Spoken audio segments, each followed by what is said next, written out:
भोंदू अशोक खरातचा ताबा शिर्डी पोलिसांना मिळाल्यानंतर शिर्डी पोलिसांनी जमीन खरेदी फसवणूक आणि अवैध सावकारी गुन्ह्यात तपासाला वेग दिलाय। मात्र अशोक खरात अर्धवट माहिती पोलिसांना देत असून कल्पना खरातबाबत त्यानं पूर्णपणे मौन बाळगलं असल्याची माहिती सूत्रांनी दिली आहे। एसआयटी पथकानं नाशिक प्रकरणातील निदा खानला महिनाभरात ताब्यात घेतलं असलं तरी गेल्या 40 दिवसांपासून फरार असलेल्या कल्पना खरातचा शोध लागलेला नाही। उद्या अशोक खरातची कोठडी संपणार असून जमीन खरेदी प्रकरणातील साक्षीदार आणि अशोक खरात यांची समोरासमोर चौकशी सुरू आहे। याचा शिर्डी पोलीस ठाण्यासमोरून आढावा घेतलेला आहे आमचे प्रतिनिधी नितीन ओझा यांनी। गेल्या 40 दिवसांपासून फरार असलेली कल्पना खरात अद्यापही पोलिसांना सापडून येत नाहीयेत।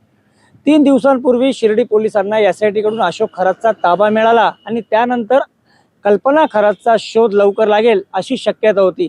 मात्र गेल्या 3 दिवसांपासून जर आपण पाहिलं तर या ठिकाणी अशोक खरातची चौकशी सुरू आहे। एकूणच जर पाहिलं तर या सगळ्या चौकशीत तो पाहिजे तसं सहकार्य पोलिसांना करत नाहीयेत। जो खरेदी खत त्यांनी केलं होतं त्यावर तो आजही ते कायदेशीर असल्याचं ठामपणे सांगतोय आणि साक्षीदार का उलटले असा प्रतिप्रश्न देखील त्यांनी पोलीस चौकशीत केलाय। त्यामुळे आज मी शिर्डी पोलीस ठाण्याच्या बाहेर आणि या ठिकाणी जर पाहिलं तर याच पोलीस ठाण्यात आत्ता सध्या अशोक खरात आणि जे या प्रकरणातील साक्षीदार होते, जे जमीन खरेदी प्रकरणात जे साक्षीदार होते, त्यांना समोरासमोर बसून आज चौकशी केली जाते। अवघे 2 दिवस आता या अशोक खरातचा पोलीस कोठडीला राहिलेले आहेत।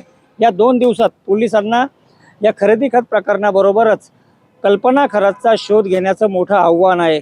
मात्र गेल्या 3 दिवसात जो काही तपास झाला त्यात कल्पना खरातबाबत मात्र पोलिसांना कुठलीही ठोस माहिती मिळालेली नाही। त्यामुळे कल्पना खरातचा शोध पोलीस कधी लावणार हे देखील पाहणं महत्त्वाचं आहे।